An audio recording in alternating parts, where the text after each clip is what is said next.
Coming up today on Wit from Whit Radio. 2 babies at one time. What are we doing? The doctor sat with us and told us that there is a possibility that baby B would pass. It was hard for me to miss all those moments that you expect as a mom to get to do with your children at first. We want to be strong for each other, but this is our baby.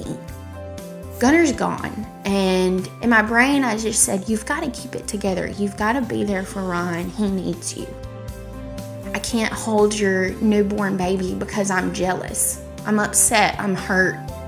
I need to see some kindness, and I would love for people to do that in the name of my son. They have fought so hard so early in life that as they get older, things just don't bother them. You have so many people that love you and care for you. And if you don't think you do, I'm one of them.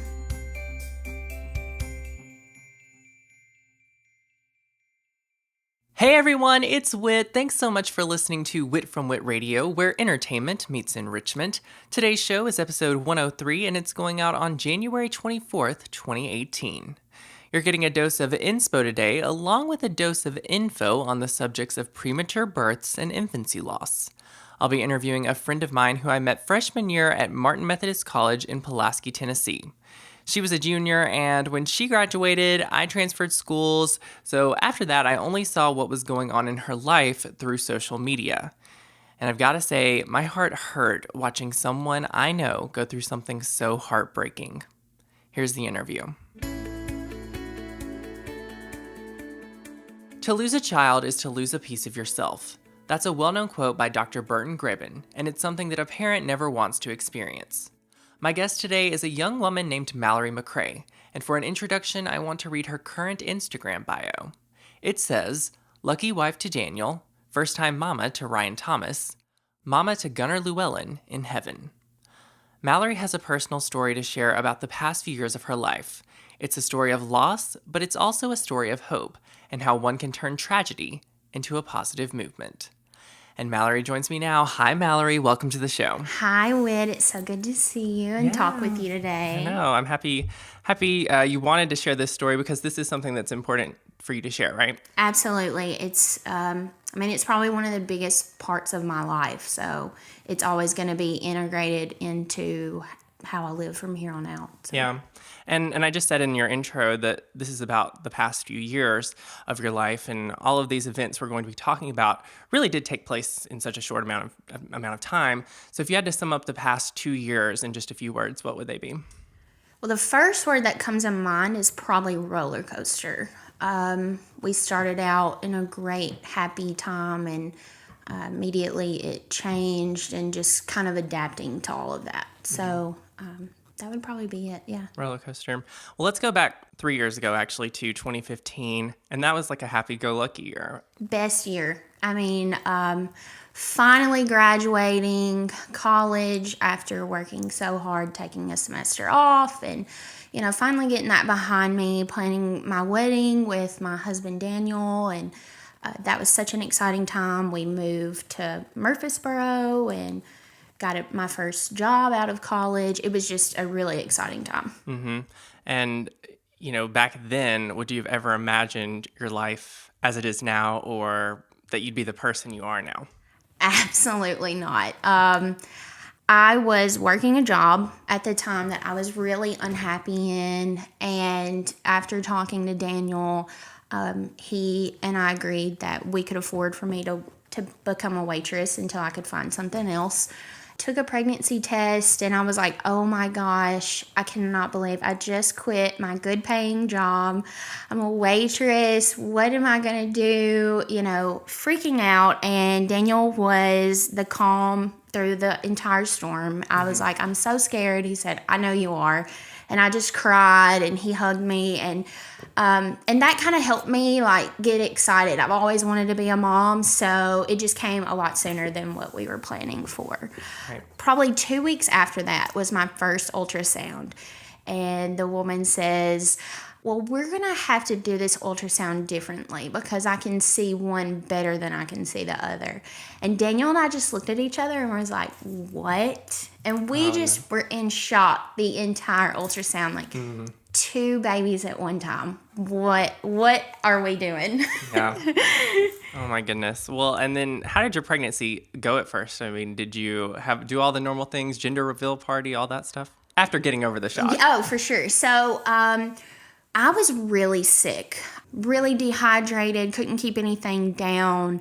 We had a few, times we had to go to the hospital so I could get fluids. I was just that sick, and I didn't think I was ever going to get over it. We were so excited that we were having two boys. I felt, I have a nephew. I felt like that was going to be super easy for me to just slide right into, but it was still kind of a shocking time.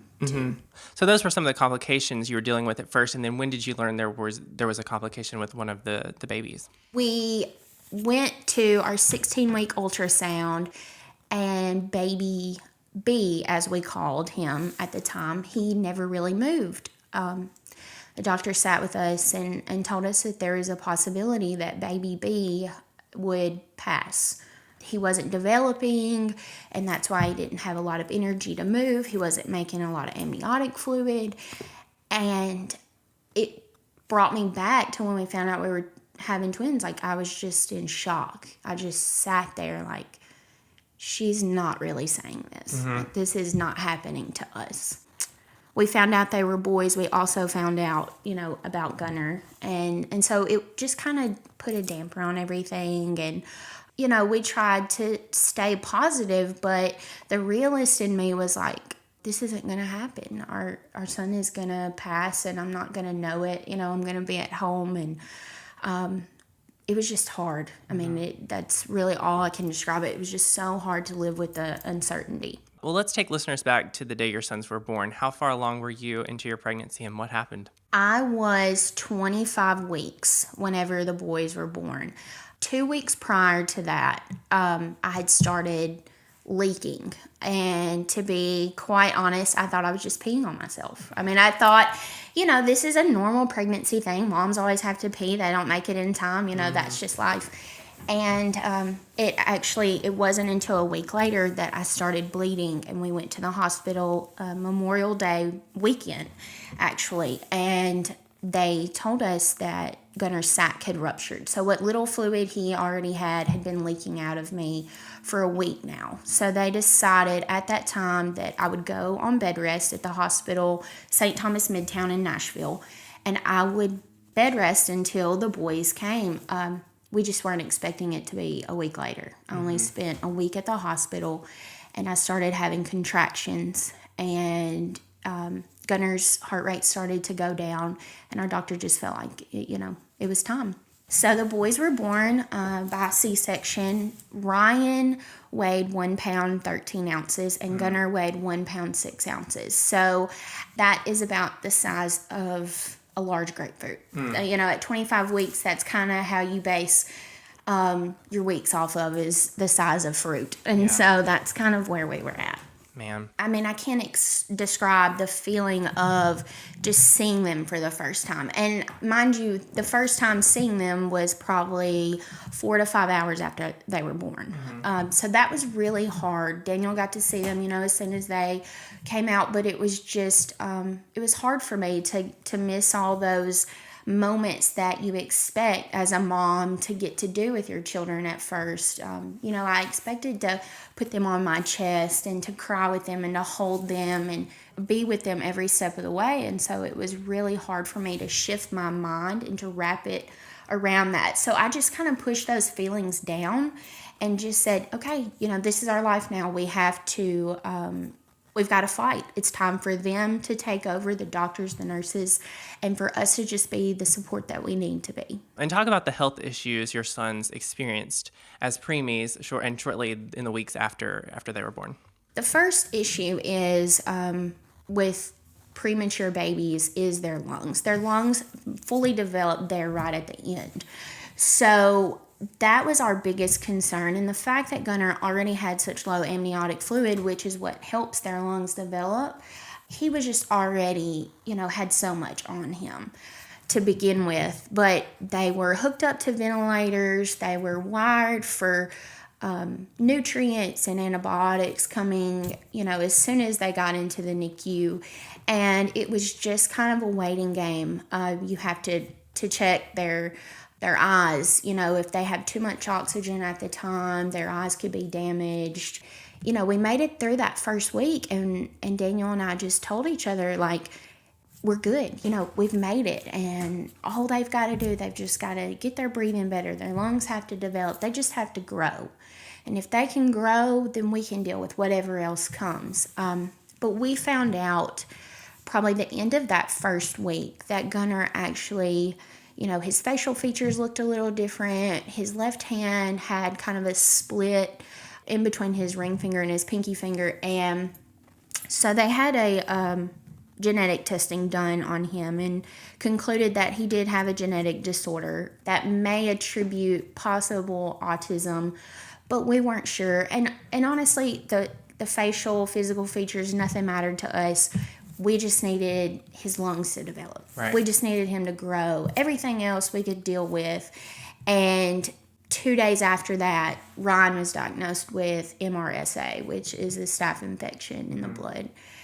And then a day after that is when Gunnar got the staph infection as well. During that time, what support did you receive? Because that's when #McCrae Strong started, I guess. It's such a weird feeling to suddenly need to lean on people. I always wanted to be the person that someone could lean on, and if someone needed help, I always wanted to be there. So to suddenly need that support was so humbling to see how many people truly cared about us, about our kids. And, we had moved from Pulaski, but our family and our friends from Pulaski never moved from us. They were, what can we do? What fundraiser can we put on? How can we help raise money because y'all aren't working? And it was just so needed. Well, and the boys were born on June 6th. And so take me back to June 23rd of 2016, though. Our routine was just get up, call the NICU. How did they do last night? Well, and let me point out, you're having to go home. You're not at the hospital during all this time. No, right. Sadly, I really wanted to stay. And for a little while that first week, they put me in a room in the NICU so that I could pump breast milk so they could get it. And yeah, we were driving back and forth. We get breakfast. We're in the car on the interstate. We get a call from the doctor, and she says, "Hey guys, are you on your way?" And we said yes. We just got on the interstate, and she said, "Okay, well, just try to get here as soon as you can. And when you do, don't go see the boys yet. Just go straight into the room that we had talked about, kind of like a little meeting side room." It was the chapel at the time. And we had a few conversations in the chapel before. And they didn't always go the way we wanted. So we were really kind of worried. And I said, "Is everything okay?" And she said, "We just need to talk about Gunnar." And silence just the whole way. I didn't think Daniel was ever going to get there. And when we got there, we went into the chapel. She met with us and she said, "Mallory, you told me that you wanted me to let you know when I thought that Gunnar was in pain. And he's in pain today. He had a hard night. The infection has gotten into his bones. And it's, his bone is breaking into his foot." And mind you, the boys had just opened their eyes 2 days before this. So she says, "I came in this morning and his eyes, he just looked, I could just feel that he was in pain." And we just broke down. Yeah. She said, "You need to make the decision today. I'll give you some time. But do you want to be holding him when it's time for him to go? Or do you want us to continue with him on the ventilator, in the tubes and with the antibiotics and see if how that's going to go?" And she gave us some time. We went out to our car and we just cried and cried. it was such a hard time for me and Daniel. We want to be strong for each other, but this is our baby, Yeah. He's 2 weeks old, and we still haven't even got to hold him. Yeah. And it was just, the hardest thing we've ever had to do. I mean, I knew then that this had to be done. I couldn't watch my child just hurt. The tubes, the ventilator, everything, they'd get over. They'd grow up and they'd be these spitballs and, they'd be fine. But it was just her telling me that he was in a lot of pain, that it was in his bones, and I just couldn't do that anymore. So Daniel and I had made the decision we would let the family know, but we wanted time by ourselves with him. And they took him off the ventilator and took all the tubes off of him, and we finally got to hold him. The first and last time was the day that he died. So And he passed in your arms? Mm-hmm. Yeah. Well, I know it's still ongoing, but can you talk a little bit about the grieving process that followed losing Gunnar? So at the time, I would have my breakdowns, but for the most part, I kept it together really well, to the point to where my mom was like, she's going to fall apart at any moment. And she's not yet. She's not let herself go. And I just couldn't. I had another son who was still fighting, who still had this infection that took his brother. Right. He still had a lot against him. And I really felt in my brain, because my heart was broken. In my brain, I just said, you've got to keep it together. You've got to be there for Ryan. He needs you. Gunnar's gone. And as much as it hurts, we're just going to have to deal with this grief later. And I did. Probably wasn't until Ryan came home that it started to dawn on me that Gunnar was not just at the hospital waiting to get better. He was really not coming home to be with us. Mm-hmm. And, that was 88 days after the boys had been born that realization really fell on me. We had, a funeral. We had buried his body, and it still just had not really made sense to me until that time. But I just kept my emotions together. Ryan came home on oxygen. He still had a lot, of growing to do and a lot of appointments to be kept up with. And so I just had to keep those emotions in. Mm-hmm. What's it been like, or how much have you dealt with the thought of why me, why us, why did this happen? I'm lucky that I have a support group on Facebook. It's Parents of Twinless Twins. And when I started to feel that way and I started to have those doubts, it would really happen late at night when I was just kind of in my thoughts of, why can't I have both my boys here? What would Ryan's life be like as a twin? Does he do these things because he's missing his brother? And I just couldn't understand what I had done through my pregnancy to deserve this. Mm-hmm. The support group on Facebook, I needed more than that. I needed connection with someone face to face. And I have an amazing friend who reached out to me and told me her future mother-in-law does grief counseling, and she would love for me to talk to her. I went to her house and I spoke to her for almost 3 hours. And it was so therapeutic to say these things, to say my feelings out loud and not feel a bit of shame. I always felt like if I said, I'm sorry, I can't be around, or I can't come to a baby shower, or I can't hold your newborn baby because I'm jealous, I'm upset, I'm hurt. Caroline, she told me, I always thought, because her husband died years ago. I know Caroline. Yeah. So she said, all I could think at that time is, I won't ask you to be sad when I'm sad if you don't ask me to be happy when you're happy. And I just left that day feeling like I'm not crazy. Yeah. My emotions, my sensitivity to these things are legitimate. And I just needed some reassurance from someone outside of the Twinless Twin community.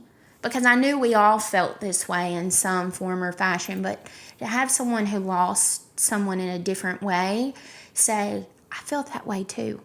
And that's okay. It's okay for you to feel this way. And she had told me about her 7-week grief counseling program. And she said, it's going to be in Pulaski every Wednesday night if you can make it. And I'm living an hour and a half away. But after talking to Daniel, I was like, I'd really love to do this. I think it would be great. And it was life-changing.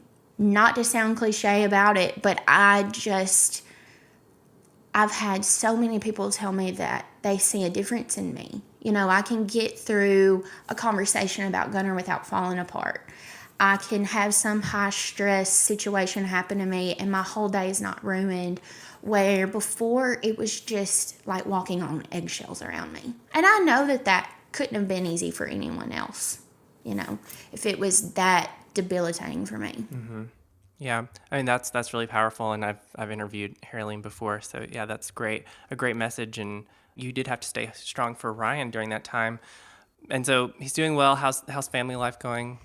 It is never ending, doesn't slow down.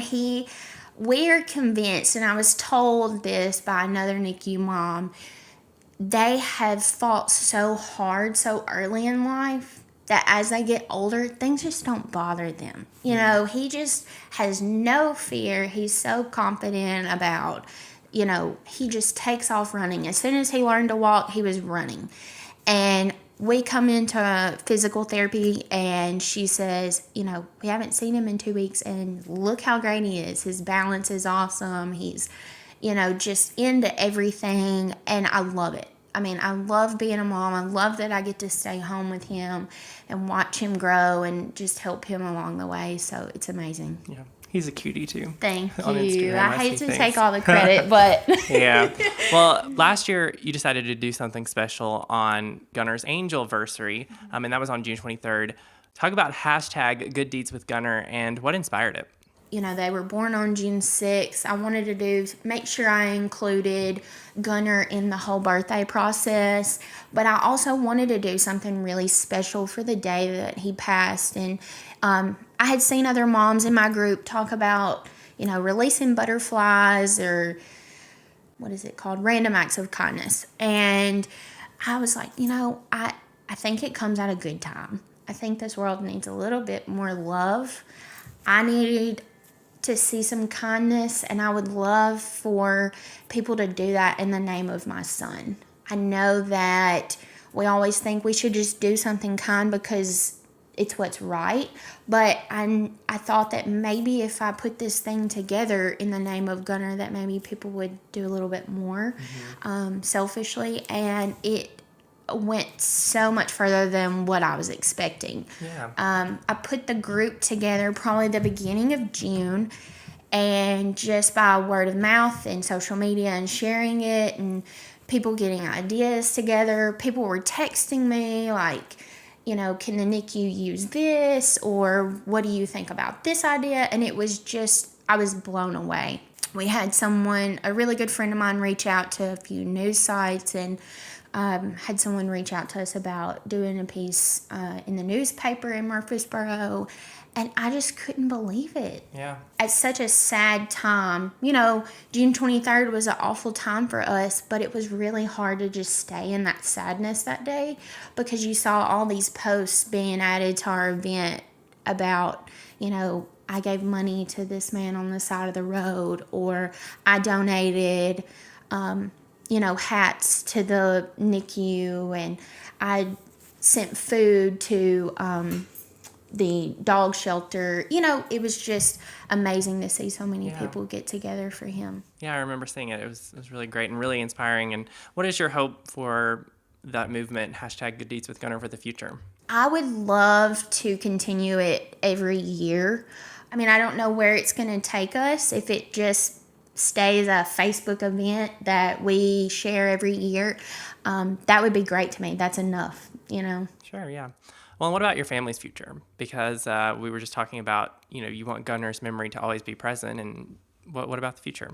So we always we always speak his name. We always talk about him. It's not as if, he never existed to us, but we also would like to grow our family, give Ryan a brother or sister on earth that can be with him. And, so that's just kind of what we're praying about at this time, is whenever it's time for us, we think that a part of Gunner will come back, in some way in the form of another child. What have you learned about premature birth and infancy loss that you would like to share? And you're kind of in a unique situation with the twinless twin thing too. Premature birth, I didn't realize until it happened to us just how common it is. Each year, 380,000 babies are born premature. That's according to March of Dimes. And that was something that is staggering to me. I couldn't believe, how common this was for different reasons. And child loss in general is something that when you put in, miscarriages, you think of how much guilt and blame that mom puts on herself. Like, if I had just done this, if I, had taken better care of myself, if I would have known sooner, maybe I could have done something. And so it's so common for a lot of moms to kind of live in that guilt and that blame for a long time if they're not able to talk to someone in a safe space about the feelings that they're having. You just keep throwing it in your backpack and carrying it around with you, and it's debilitating. As far as twinless twins, I've so many moms that I'm amazed at how they make it through the day. There's moms that are 5 years into their loss, and it's still just as hard on them as if it happened yesterday. But we all rally together when someone is kind of going through something and they post it to the group. We're all so quick to kind of help them work through that, or just listen. Sometimes we just need to get these feelings and emotions out and be able to say, okay, now that I got that off my chest, I can make it 30 more minutes. It's just step by step. It's not even taking it a day at a time. It's like, if I can just take it a minute at a time, I can get through. So, okay. And what is your overall message to anyone going through a similar situation, or to anyone who's trying to find hope in a time of grief? To remember that there's places out there, there's outlets out there. When you are feeling at your lowest, reach out to those places. And definitely just remember that you have so many people that love you and care for you. And if you don't think you do, I'm one of them. Like, I want everyone and anyone to feel like they can reach out to me, because I'm a good ear. I know what it feels like to just want someone to listen to you. So, before we kind of wrap up here, is there any specific social media you want to share, that you want to mention, that Facebook group, and were there any other resources that you'd like to mention? So we have our event page is #GoodDeedsWithGunner on Facebook. If you want to kind of check that out and see the things that happened last year, and closer to time, I'll be reaching back out on that event group to kind of let everyone know some different ideas for this year. Another thing is I have Instagram at Mallory Leanne J, Facebook. Reach out to me if you feel like you need any help, a listening ear, whatever the case may be. And I'm kind of working on getting a blog together. It's still kind of in the beginning stages, but I'll definitely be putting that on my Facebook and Instagram to let everyone know. Just kind of me and Daniel and Ryan working towards, how it's going to be to have our rainbow baby, as they say, after you lose a child. Your next child is considered a rainbow baby, and just kind of growing our family. So, yeah. All right. Well, we'll be looking forward to all that there. And, whenever I do a human interest story like this, I kind of want to make clear that it's not about trying to exploit anyone's story for me. I mean, for me, it's more about helping tell a story that's going to inform people and inspiring people. And I think, we've done that right here with this subject matter. So, Mallory, Thanks for being on today. Thanks so much. Thank you for it's been great to talk to having you. me, Whit. Yeah, it's been a really powerful conversation, and I think you're an inspiration to a lot of people for sure. So Thank you so much for saying that. I really appreciate it. Yep. All right. Thanks, Mallory. And that's all for this episode of Wit from Wit Radio. Thanks again for listening. I hope you feel educated and inspired. If you do, be sure to hit that subscribe button on iTunes or your podcasting app. You can follow me across social media at Wit from Wit. And until next week, remember to let your light shine. And remember, it's never a bad time to listen to Wit from Wit Radio. Bye, everyone.